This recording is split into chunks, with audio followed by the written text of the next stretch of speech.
Hello everyone, मैं हूं अशोक कुमार और मैं आया हूं आपको केमिस्ट्री का मास्टर बनाने। टॉपिक है acidic nature of phenol, you CBSE class 12 unit 11। तो फिनॉल का दूसरा नाम पता है? फिनॉल को कार्बोलिक एसिड भी बोलते हैं। फिनॉल का दूसरा नाम है carbolic acid, carbolic acid, right. Phenol का स्ट्रक्चर क्या है?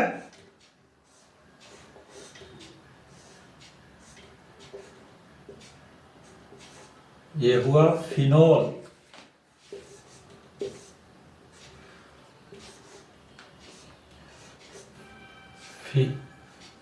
एसिडिक होगा कोई कंपाउंड तो क्या करेगा? प्रोटॉन देगा। तो इसमें ऑक्सीजन की इलेक्ट्रॉनिगेटिविटी हाइड्रोजन से ज्यादा है तो bonded pair of electron oxygen पे रह जाएगा और H प्लस निकल जाएगा। हाइड्रोजन के एटम में क्या रहता है? एक प्रोटॉन और एक इलेक्ट्रॉन। अगर इलेक्ट्रॉन को निकाल दोगे तो हाइड्रोजन एटम में क्या बचेगा? केवल प्रोटॉन, और उस पर चार्ज क्या हो जाएगा? H plus. तो इसमें है क्या? केवल एक प्रोटॉन है, इसलिए H प्लस को हम प्रोटॉन भी बोलते हैं।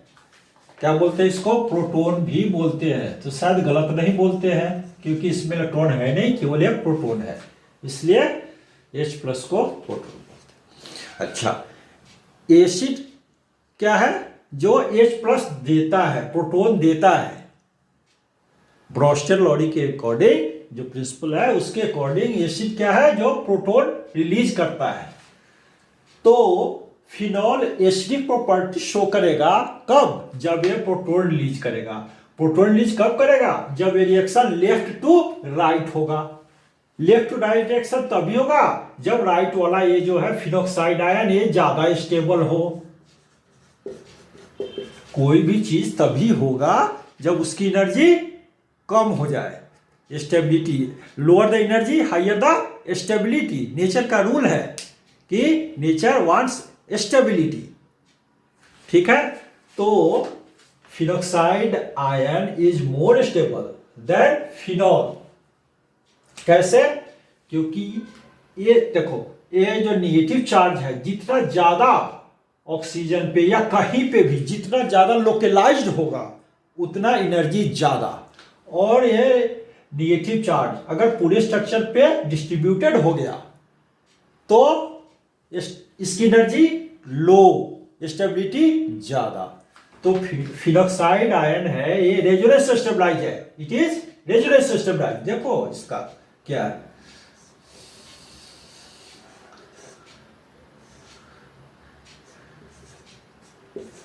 ये है क्लियर। आप ऐसे बनाओ, सारा सेम है। तो ये अगर यहां पे शिफ्ट होता है ये नेगेटिव चार्ज तो ये कार्बन हो गए पेंटावैलेंट। क्यों पेंटावैलेंट हो गई? पहले से यहां दो बॉन्ड, एक 3 एक 4 और एक और आ गया तो 5 पेंटावैलेंट, ये अनस्टेबल हो जाएगी। तो ये पाई इलेक्ट्रॉन शिफ्ट हो गया, इस पे शिफ्ट हो गया तो क्या बन गया? यहां पे नेगेटिव चार्ज आ गया और यहां पे डबल बॉन्ड। नेक्स्ट में क्या होगा? क्या पॉसिबिलिटी है? अगर ये नेगेटिव चार्ज है, अगर ये शिफ्ट होता है, कहां शिफ्ट होगा? अगर यहां शिफ्ट होगा तो ये यहां शिफ्ट हो जाएगा, अगर ये यहां शिफ्ट होगा तो ये यहां शिफ्ट हो जाएगा। दोनों पॉसिबिलिटी है, इसलिए डबल एरो डालते हैं। रेजोनेटिंग स्ट्रक्चर लिखते हैं तो डबल एरो डालने का मतलब ही यही है। हाँ, तो फिर ये क्या हुआ? अगर ये यहां पे शिफ्ट हो रहा है तो ये पेंटावैलेंट हो जाएगा, तो ये फिर इस पे आ जाएगा, यहां शिफ्ट हो जाएगा।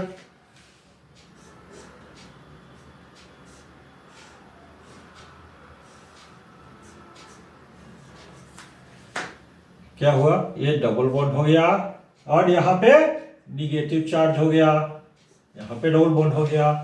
फिर अगर ये यहां शिफ्ट होता है तो ये कार्बन पेंटावेलेंट हो जाएगी, तो ये फिर इधर शिफ्ट हो जाएगा।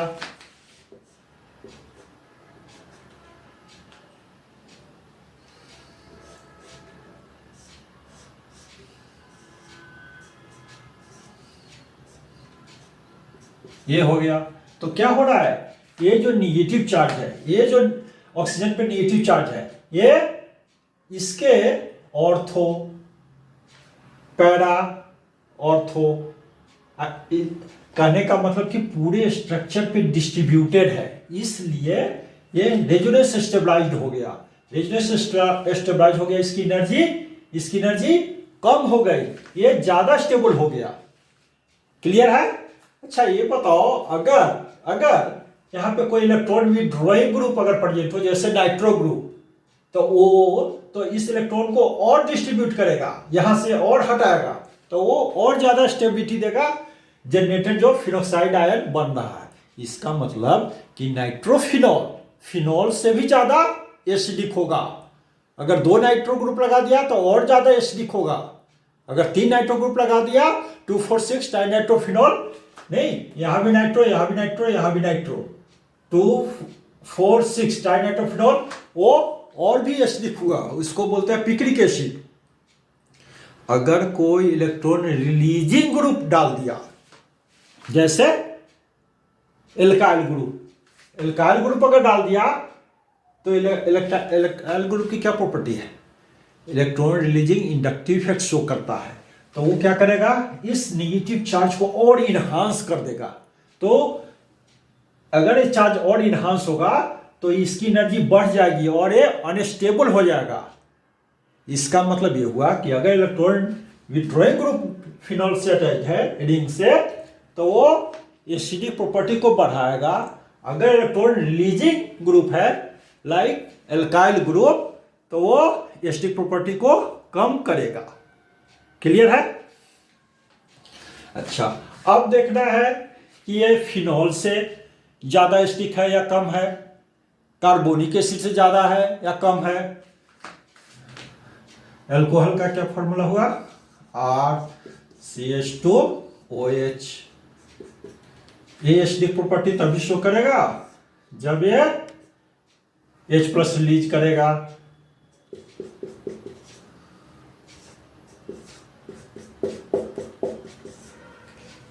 क्लियर है? कार्बोनिक एसिड,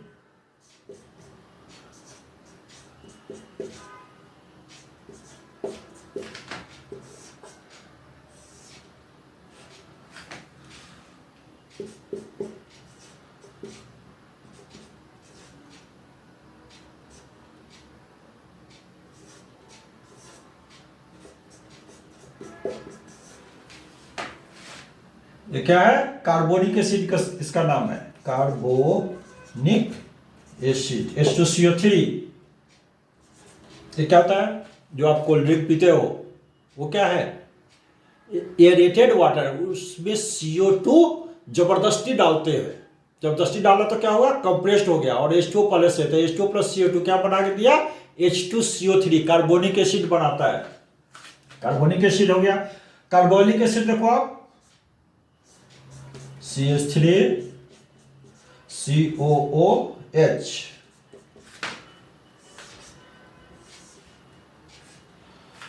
ये बन गया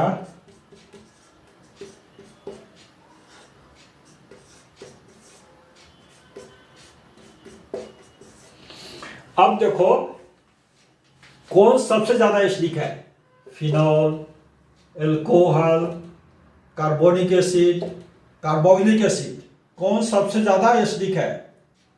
वो सबसे ज्यादा एसिडिक होगा जिसमें लेफ्ट टू राइट रिएक्शन जल्दी हो। और लेफ्ट टू राइट रिएक्शन जल्दी उसी में होगा जिसमें एनायन सबसे ज्यादा स्टेबल हो, जिसमें एनायन सबसे ज्यादा स्टेबल हो। तो ये जो है कार्बोनिक एसिड, ये सबसे ज्यादा स्टेबल है, ये सबसे टॉप पे है। इससे कम स्टेबल है ये, इससे कम स्टेबल है ये सेकंड पोजीशन पे, ये थर्ड पोजीशन पे, और अल्कोहल वाली फोर्थ पोजीशन पे। इसका मतलब क्या हुआ, एसिडिक ऑर्डर जो हुआ सबसे स्ट्रॉन्गेस्ट हुआ कार्बोनिक एसिड, उससे कम कार्बोनिक एसिड, उससे कम फिनॉल जिसको कार्बोलिक एसिड भी बोलते हैं, और उससे भी कम एल्कोहल। ठीक है, तो इसका ऑर्डर क्या हुआ, इसको पहले आप लिखो।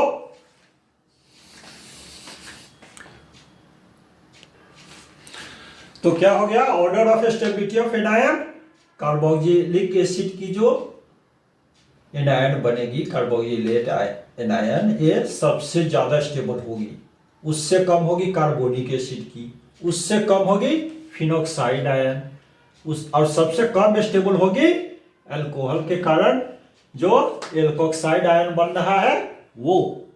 तो order of acidity, acidic character क्या हो गया, carboxylic acid, carboxylic acid, carbonic acid, carbonic acid,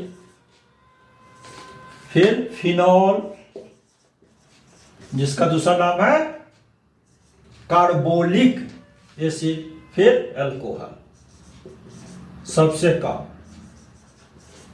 clear है, लिखो इसको फटाफट। उसके बाद देखते हैं सब्स्टिट्यूशन का क्या इफेक्ट पड़ता है। नहीं, पहले आप इसको देखो।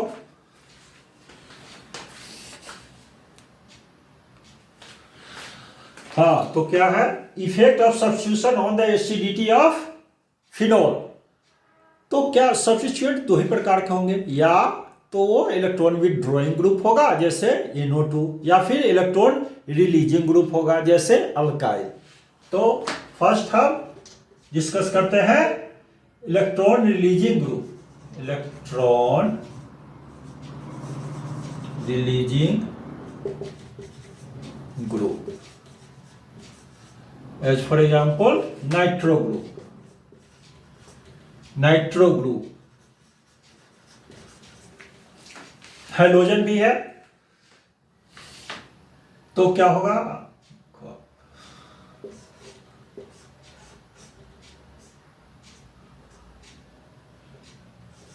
फिनॉल है ये, पैरानाइट्रोफिनॉल, ये अगर H+ रिलीज करेगा फिर क्या बनेगा, ऐसे लिखते हैं H+ रिमूव हो गया, ये बन गया फिनॉक्साइड आयन, पैरानाइट्रो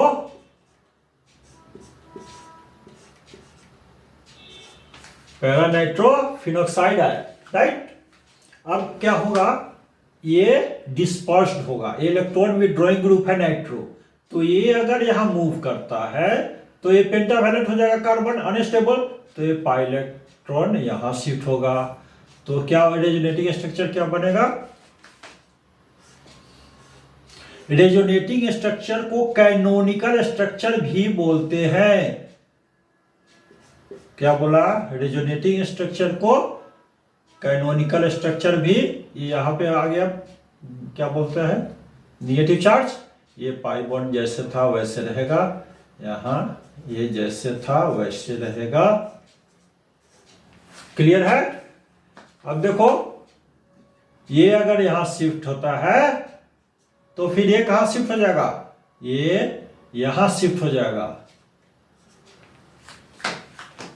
तो नेक्स्ट रेजोनेटिंग स्ट्रक्चर क्या होगा, डबल एरो क्यों डालते हैं, क्योंकि ये फिर इसमें भी कन्वर्ट होगा। एक्चुअली होगा क्या, होते ही रहता है। नेक्स्ट कैनोनिकल स्ट्रक्चर या फिर रेजोनेटिंग स्ट्रक्चर, और जो एक्चुअल स्ट्रक्चर आता है वो इस सब का एवरेज स्ट्रक्चर आता है, और उसकी एनर्जी इन सबों से कम होती है। यहां डबल बॉन्ड आ गया, ये डबल बॉन्ड वैसे ही है, ये डबल बॉन्ड आया तो ये यहां शिफ्ट होगा, तो ये फिर यहां शिफ्ट हो जाएगा, तो ये यहां शिफ्ट हो गया। क्लियर है? अगर ये फिर यहां शिफ्ट होगा तो ये यहां शिफ्ट होगा, फिर ये यहां शिफ्ट होगा। तो इस तरह से ये रेजोनेटिंग स्ट्रक्चर बनते रहेगा। तो नाइट्रो ग्रुप अटैच्ड हो गया, उसके कारण क्या हुआ, ये जो निगेटिव चार्ज है, जो निगेटिव चार्ज है और ज्यादा यहां से डिस्पर्स्ड हो गया। तो ये नाइट्रो ग्रुप क्या कर रहा है, इनहांस कर रहा है इसकी स्टेबिलिटी को, जो फिनॉक्साइड जनरेट हो रहा है उसकी स्टेबिलिटी को इनहांस कर रहा है। क्लियर है? नेक्स्ट क्या है, नेक्स्ट कौन सा ग्रुप है, इलेक्ट्रॉन रिलीजिंग। ये तो गलत लिख दिया, ये इलेक्ट्रॉन विथड्रॉइंग ग्रुप है। ओह सॉरी सॉरी, ये इलेक्ट्रॉन विथड्रॉइंग ग्रुप है, सारा उल्टा पुल्टा हो गया। इलेक्ट्रॉन विथड्रॉइंग ग्रुप है। अब electron releasing, electron releasing as for example alkyl,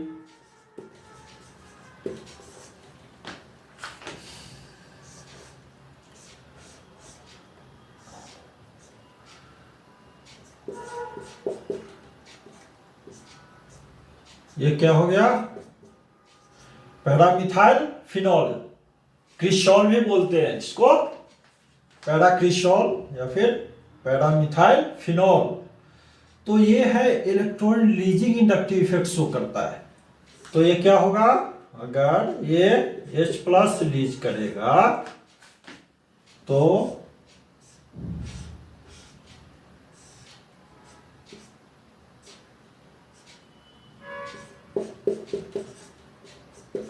ये फिनॉक्साइड आयन बना और ये क्या करेगा, ये इलेक्ट्रॉन रिलीज करेगा। तो electron releasing inductive effect show करेगा अल्काइल, जिसके कारण यहां पे जो चार्ज है वो और इनहांस होगा, और इनहांस होगा। एटलीस्ट फिनॉल के रेस्पेक्ट में एक कम स्टेबल होगा। ठीक है? तो इलेक्ट्रॉन रिलीजिंग ग्रुप एसिडिटी को कम करेगा, electron withdrawing group acidic property को बढ़ाएगा। क्लियर है? अब इसको लिखो आप, फिर हम ऑर्डर बनाते हैं सबसे ज्यादा एसिडिक कौन सा होगा। First you have to write down this one.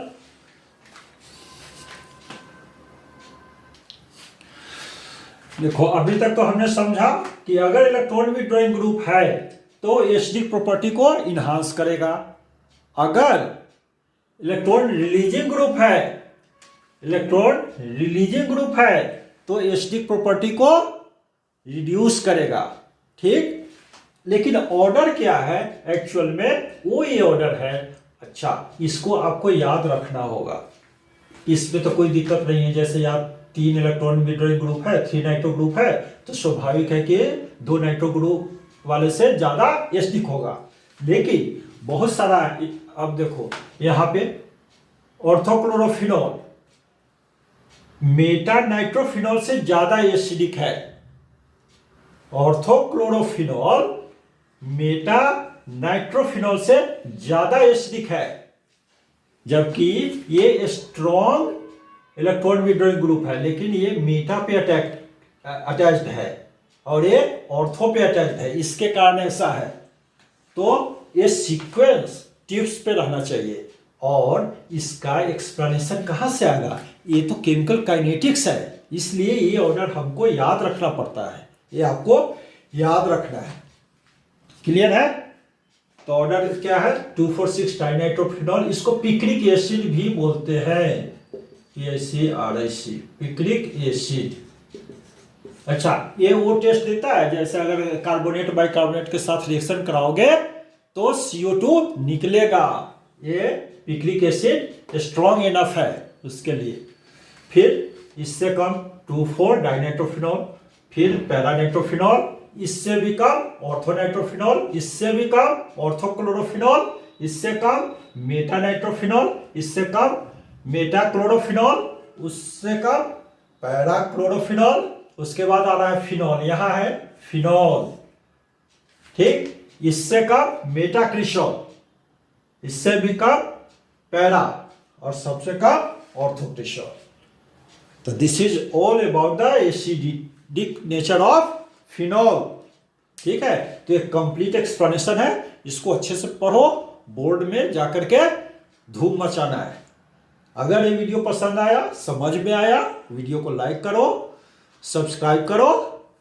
कोई प्रॉब्लम है कमेंट बॉक्स में जरूर लिखा करो। Till then good bye.